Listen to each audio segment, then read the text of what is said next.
Hello दोस्तों, स्वागत है आपका मेरे YouTube चैनल परीक्षा प्लान। तो आज की ज्योग्राफी की क्लास को शुरू करते हैं और आते हैं अपने टॉपिक पर। वीडियो शुरू करने से पहले एक रिक्वेस्ट है कि वीडियो को लाइक और चैनल को सब्सक्राइब अवश्य कीजिएगा। तो चलिए आज की वीडियो को शुरू करते हैं। तो आज के चैप्टर का नाम है जल। पिछले लेसन में वायु के बारे में पढ़ा था, आज जल के बारे में जानेंगे। तो चलिए शुरू करते हैं। जल के बारे में सोचने पर आपके मस्तिष्क में क्या चित्र बनते हैं? आप नदी, जलप्रपात, वर्षा की रिमझिम, अपने नल के जल के बारे में सोचने लगते हैं। बच्चे वर्षा से भरे गड्ढे में कागज की नाव तैराकर बहुत खुश होते हैं। दोपहर तक गड्ढे में जमा जल गायब हो जाता है। वह जल कहाँ चला जाता है? सूर्य के ताप के कारण जल वाष्पित हो जाता है। ठंडा होने पर जल वाष्प संघनित होकर बादलों का रूप ले लेता है। यहाँ से यह वर्षा हिम अथवा सहिम वृष्टि के रूप में धरती या समुद्र पर नीचे गिरता है। यानी कि जल जो है, जैसे किसी गड्ढे में जल भरा है तो वो वाष्पित होकर बादल का रूप ले लेता है और वही बादलों से यह वर्षा हिम अथवा सहिम वृष्टि के रूप में धरती या समुद्र पर नीचे गिरता है। जिस प्रक्रम में जल लगातार अपने स्वरूप को बदलता रहता है और महासागरों, वायुमंडल एवं धरती के बीच चक्कर लगाता रहता है, उसको जल चक्र कहते हैं।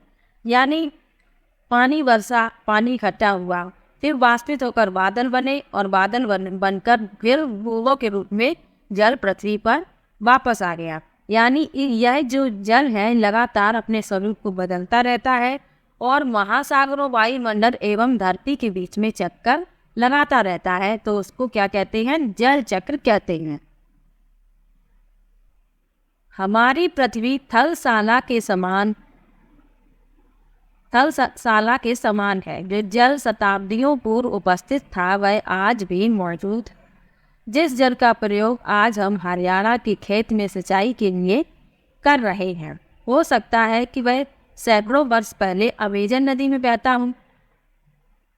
अलवण जल के मुख्य स्रोत नदी, ताल, सोते एवं हिमनद हैं।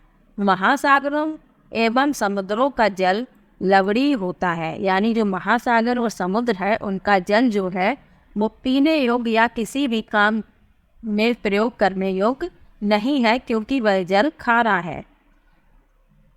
इसमें अधिकांश नमक सोडियम क्लोराइड या खाने में उपयोग किए जाने वाला नमक होता है। इसमें इस पानी में जो खारेपन का कारण है वो खाने में प्रयोग किया जाने वाला नमक होता है।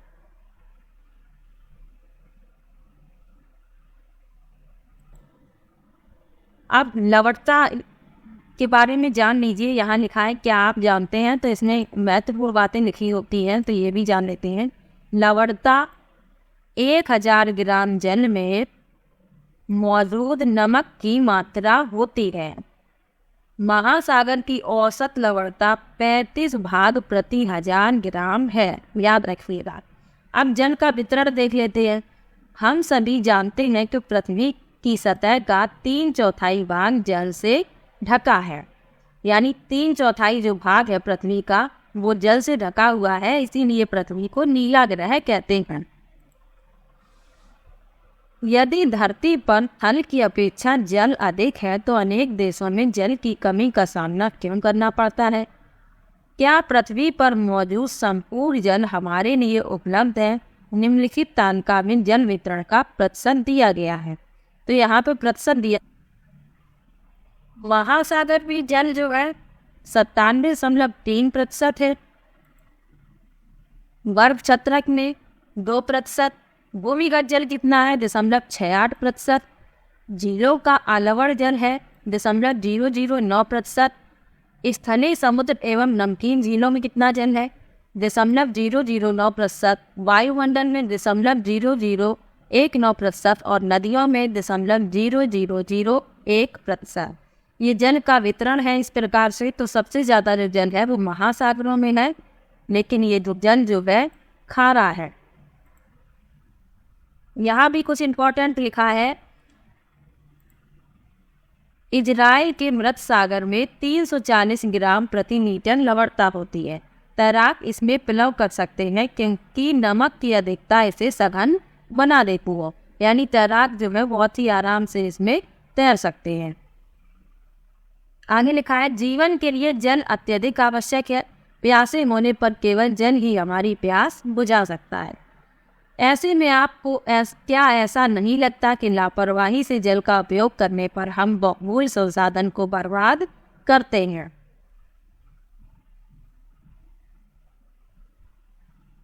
महासागरीय परिसंचरण। समुद्र तट पर नंगे पैर चलने से कुछ जादुई सी अनुभूति होती है। पुलिन पर नमक, नम बालू, ठंडी पवन, समुद्री पक्षी, वायु में नवड़ी गंध एवं लहरों का संगीत सब कुछ सम्मोहित करने वाला प्रतीत होता है। ताल एवं झील के शांत जल के विपरीत महासागरीय जल हमेशा गतिमान रहता है। जो महासागर का जल होता है उसमें हमेशा लहरें उठती रहती हैं और जल हमेशा गतिमान होता है। यह कभी शांत नहीं रहता। महासागरों की गतियों को इस प्रकार वर्गीकृत कर सकते हैं जैसे तरंगे, ज्वार भाटा एवं धाराएं। अब यहाँ पे एक इम्पॉर्टेंट चीज़ लिखी है कि 22 मार्च को विश्व जल दिवस के रूप में मनाया जाता है। याद रखिए 22 मार्च विश्व जल दिवस, जब जल संरक्षण की विभिन्न विधियों को प्रबलित किया जाता है। और जब जल संरक्षण की विभिन्न विधियों को प्रबलित किया जाता है, कब किया जाता है? 22 मार्च को विश्व जल दिवस के अवसर पर। आगे लिखा है, अब समुद्र की जो गतियां थी उनके बारे में एक एक करके पढ़ेंगे। सबसे पहले तरंग के बारे में जानते हैं। तरंगें। समुद्र तट पर गेंद से खेलते समय जब गेंद जल में गिर जाती है तो क्या होता है? यह दृश्य बहुत ही मनोरंजक होता है कि कैसे तरंगों के साथ गेंद तट पर वापस लौट आती है। जब महासागरीय सतह पर जल लगातार उठता और गिरता है तो इसे तरंगें कहते हैं। तो तरंग किसे कहते हैं? जब महासागरीय सतह पर जल लगातार उठता और गिरता है तो इन्हें तरंग कहते हैं। अब यहाँ क्या लिखा है? जब समुद्री सतह पर पवन बहती है तब तरंगें उत्पन्न होती हैं। जितनी तेज पवन बहती है तरंगें भी उतनी ही बड़ी होती जाती हैं। आगे लिखा है, तूफान में तेज वायु चलने पर विशाल तरंगें उत्पन्न होती हैं। इनके कारण अत्यधिक विनाश हो सकता है। भूकंप, ज्वालामुखी उद्गार या जल के नीचे भूस्खलन के कारण महासागरीय जल अत्यधिक विस्थापित होता है। इसके परिणाम स्वरूप 15 मीटर तक की ऊंचाई वाली विशाल ज्वारीय तरंगें उठ सकती है, जिसे सुनामी कहते हैं। अब तक का सबसे विशाल सुनामी 150 मीटर मापा गया था। ये तरंगें 700 किलोमीटर प्रति घंटे से अधिक गति से चलती हैं। 2004 के सुनामी से भारत के तटीय क्षेत्रों में अत्यधिक विनाश हुआ था। सुनामी के बाद अंडमान और निकोबार द्वीप समूह में इंदिरा पॉइंट डूब गया था। तो इंदिरा पॉइंट क्या है? भारत का दक्षिणतम बिंदु है इंदिरा पॉइंट। तो जब 2004 में सुनामी आई थी तो इंदिरा पॉइंट डूब गया था। यहाँ क्या लिखा है? सुनामी जापानी भाषा का एक शब्द है जिसका अर्थ है पोताश्रय तरंगें, क्योंकि सुनामी आने पर पोताश्रय नष्ट हो जाते हैं। यहाँ सुनामी के बारे में लिखा है, ये भी पढ़ लीजिए। सुनामी पृथ्वी का तांडव। 26 दिसंबर 2004 को हिंद महासागर में सुनामी तरंगों अथवा पोताश्रय तरंगों के कारण अत्यधिक विनाश हुआ। ये तरंगें उस भूकंप का परिणाम थीं जिसका अधिकेंद्र सुमात्रा की पश्चिमी सीमा पर था। इस भूकंप की तीव्रता रिएक्टर पैमाने पर 9.0 मापी गई। भारतीय प्लेट बर्मा प्लेट के नीचे धंस गई थी और समुद्र तल में अकस्मात गति उत्पन्न हो गई थी। इस कारण यह भूकंप आया। महासागरीय तल लगभग 10-20 मीटर तक विस्थापित हो गया और नीचे की दिशा में झुक गया। इस विस्थापन के कारण निर्मित अंतराल को भरने के लिए विशाल मात्रा में महासागरीय जल उसी ओर बहने लगा। फलस्वरूप दक्षिणी एवं दक्षिण पूर्वी एशिया के समुद्र तटों से जल हटने लगा। भारतीय प्लेट की बर्मा की प्लेट के नीचे चले जाने पर जल वापस समुद्र तट की ओर लौटा। यह सुनामी लगभग 800 किलोमीटर प्रति घंटे की गति से आया, जिसकी तुलना व्यावसायिक वायुयानों की गति से की जा सकती है, और इसके परिणाम स्वरूप हिंद महासागर के कुछ द्वीप पूर्णतः डूब गए। भारतीय सीमा का ध्रुव दक्षिणी बिंदु इंदिरा पॉइंट, जो अंडमान निकोबार द्वीप समूह में स्थित, पूरी तरह से डूब गया।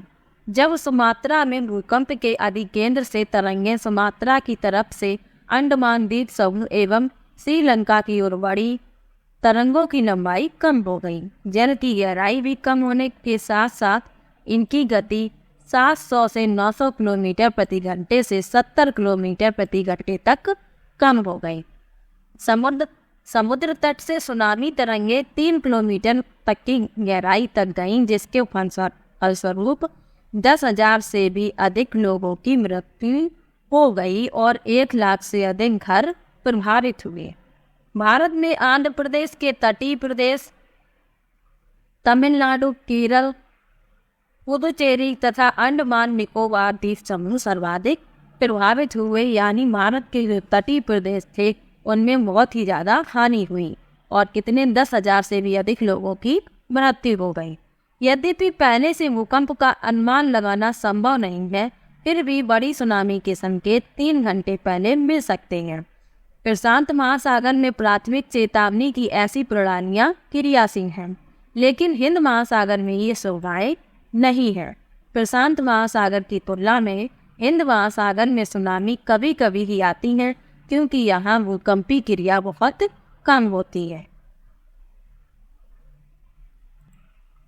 दिसंबर 2004 में जिस सुनामी ने दक्षिण एवं दक्षिण पूर्वी एशिया के तटों पर तबाही मचाई, वह पिछले कई 100 वर्षों की सर्वाधिक विनाशकारी सुनामी थी। हिंद महासागर में निरीक्षण, आरंभिक चेतावनी की प्रणालियों एवं हिंद महासागर के तटीय निवासियों में जागरूकता की कमी के कारण जीवन एवं संपत्ति की अत्यधिक क्षति हुई। सुनामी आने का प्रथम संकेत यह होता है कि तटीय क्षेत्र से जल में तेजी से कमी आती है और फिर विनाशकारी तरंगें उठने लगती हैं। जब तट पर ऐसा हुआ तो लोग ऊंचे स्थानों पर न जाकर उस अचंभे को देखने के लिए तट पर एकत्र होने लगे। इसके फलस्वरूप जब सुनामी की विशाल तरंग आई तो बड़ी संख्या में उत्सुक खड़े दर्शकों की मृत्यु हो गई, क्योंकि ऐसा पहले कभी वहां पर हुआ नहीं था। लोग उत्सुक थे ये देखने के लिए कि ये क्या हो रहा है, किस प्रकार समुद्र की तरंगें जो है वो ऊपर उठ रही हैं, लहरें। तो यही उत्सुकता के साथ वहाँ खड़े लोग ये देख रहे थे, लेकिन जब विशाल तरंग आई तो उन लोगों की मृत्यु हो गई जो दर्शक बने वहाँ पर खड़े हुए थे। तो बहुत ही भयंकर सुनामी आई थी। उस समय बहुत ही ज़्यादा हानि हुई थी जान माल की, और बहुत ही विनाशकारी था वो सुनामी का परिणाम बहुत ही विनाशकारी था। और यहाँ पे देखिए तट पर कैसे तमिलनाडु के तट पर सुनामी द्वारा जो विनाश है वो इस चित्र में छपा हुआ है। आगे देखते हैं ज्वार भाटा। अब ज्वार भाटा के बारे में जान लेते हैं। दिन में 2 बार नियम से महासागरीय जल उठना एवं गिरना ज्वार भाटा कहलाता है। यानी महासागर का जो जल है दिन में 2 बार ऊपर उठता है और नीचे गिरता है, और नियम से ये ऐसा होता है तो यही कहलाता है ज्वार भाटा। जब सर्वाधिक ऊंचाई तक उठकर जल तट के बड़े हिस्से को डुबो देता है तब उसे ज्वार कहते हैं। जब जल अपने निम्नतम स्तर तक आ जाता है एवं तट से पीछे चला जाता है तो उसे भाटा कहते हैं।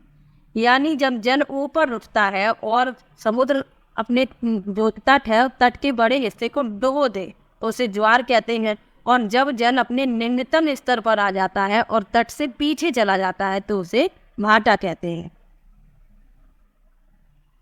सूर्य एवं चंद्रमा के शक्तिशाली गुरुत्वाकर्षण के कारण पृथ्वी की सतह पर ज्वार भाटे आते। जब पृथ्वी का जल चंद्रमा के निकट होता है उस समय चंद्रमा के गुरुत्वाकर्षण बल से जल अभिकर्षित होता है, जिसके कारण उच्च ज्वार आते। पूर्णिमा एवं अमावस्या के दिनों में सूर्य, चंद्रमा एवं पृथ्वी तीनों एक सीध में होते हैं और इस समय सबसे ऊंचे ज्वार उठते हैं। इस ज्वार को बृहद ज्वार कहते हैं।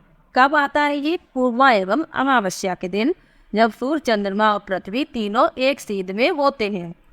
लेकिन जब चांद अपने प्रथम एवं अंतिम चतुर्थांश में होता है तो चांद एवं सूर्य का गुरुत्वाकर्षण बल विपरीत दिशाओं से महासागरीय जल पर पड़ता है। परिणाम स्वरूप निम्न ज्वार भाटा आता है। ऐसे ज्वार को लघु ज्वार भाटा कहते हैं। उच्च ज्वार नौ संचालन में सहायक होता है। ये जल स्तर को तट की ऊंचाई तक पहुंचाते हैं। ये जहाज को बंदरगाह तक पहुंचाने में सहायक होते हैं। उच्च ज्वार मछली पकड़ने में भी मदद करता है। यानी जो उच्च ज्वार जब आता है, कब आता है? पूर्णिमा और अमावस्या के दिन। और यह जो पृथ्वी और चंद्रमा और सूर्य जब एक सीध में होते हैं तब आता है, और ये मछली पकड़ने में भी मदद करता है। उच्च ज्वार के दौरान अनेक मछलियां तट के निकट आ जाती हैं। इसके फलस्वरूप मछुआरे बिना कठिनाई के मछलियां पकड़ पाते हैं। कुछ स्थानों पर ज्वार भाटे से होने वाले जल के उतार चढ़ाव का उपयोग विद्युत उत्पन्न करने के लिए किया जाता है। महासागरीय धाराओं के बारे में जान लीजिए। महासागरीय धाराएं निश्चित दिशा में महासागरीय सतह पर नियमित रूप से बहने वाली धाराएं होती हैं। महासागरीय धाराएं गर्म या ठंडी हो सकती हैं। सामान्यतः गर्म महासागरीय धाराएं भूमध्य रेखा के निकट उत्पन्न होती हैं। याद रखिए, गर्म महासागरीय धाराएं जो है भूमध्य रेखा के निकट उत्पन्न होती हैं एवं ध्रुवों की ओर प्रवाहित होती हैं। ठंडी धाराएं ध्रुवों एवं उच्च अक्षांशों से उष्णकटिबंधीय या निम्न अक्षांश की ओर प्रवाहित होती। लैब्राडोर महासागरीय धाराएं शीत जल धाराएं होती हैं, जबकि गल्फ स्ट्रीम गर्म जल धाराएं होती। लैब्राडोर जो है वो शीत जल धाराएं हैं और गल्फ स्ट्रीम जो है वो गर्म जल धाराएं हैं। महासागरीय धाराएं किसी क्षेत्र के तापमान को प्रभावित करती हैं। गर्म धाराओं से स्थलीय सतह का तापमान गर्म हो जाता है। जिस स्थान पर गर्म एवं शीत जल धाराएं मिलती हैं वह स्थान विश्व भर में सर्वोत्तम मत्स्यन क्षेत्र माना जाता है। यानी जिस स्थान पर गर्म एवं शीत जल धाराएं मिल रही हैं वह स्थान जो है विश्व भर में सर्वोत्तम मत्स्यन क्षेत्र माना जाता है। जापान के आसपास एवं उत्तर अमेरिका के पूर्वी तट इसके कुछ उदाहरण हैं।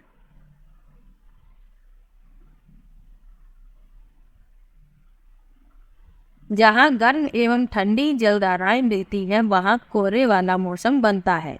इसके फलस्वरूप नौ संचालन में बाधा उत्पन्न होती। तो जो ये लेसन है जल, ये यहीं पर समाप्त हो रहा है। यहाँ तक पढ़ लिया है कि ये गर्म धाराएं जो होती हैं ये यहाँ तक अभी पढ़ा है कि जहाँ गर्म एवं ठंडी जलधाराएं मिलती हैं वहाँ कोहरे वाला मौसम बनता है। अब इनमें जो विकल्प दिए गए हैं सही उत्तर पर सही विकल्प का निशान लगाइए, ये देख लेते हैं और मिलान इनमें से प्रश्न बन सकते हैं तो इनको देख लेते हैं। वायुविक्रम जिसमें जल लगातार अपने स्वरूप को बदलता रहता है और महासागर वायुमंडल एवं स्थल के बीच चक्कर लगाता रहता है तो वह क्या कहलाता है? जल चक्र बताया था। सामान्यतः गर्म महासागरीय धाराएं उत्पन्न होती हैं कहाँ पर? अभी बताया था, भूमध्य रेखा के निकट। दिन में 2 बार नियम से महासागरीय जल का उठना एवं गिरना क्या कहलाता है? ज्वार भाटा कहलाता है।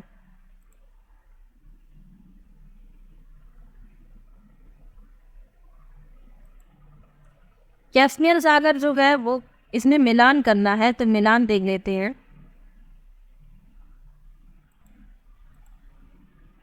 कैस्पियन सागर विषाक्तम झील है। ज्वार भाटा जल में सर्वाधिक चढ़ाव एवं उतार, सुनामी, तीव्र भूकंपीय तरंगें, ये तीनों बिल्कुल सही बने हुए हैं। और महासागरीय धाराएं जो है निश्चित मार्ग में प्रवाहित होने वाली, यानी चारों ही सही बिल्कुल मिलान है, चारों ही सही मिले हुए हैं। तो आज का ये लेसन यहीं पर समाप्त होता है। मिलते हैं एक और नई वीडियो के साथ, तब तक के लिए बाय बाय।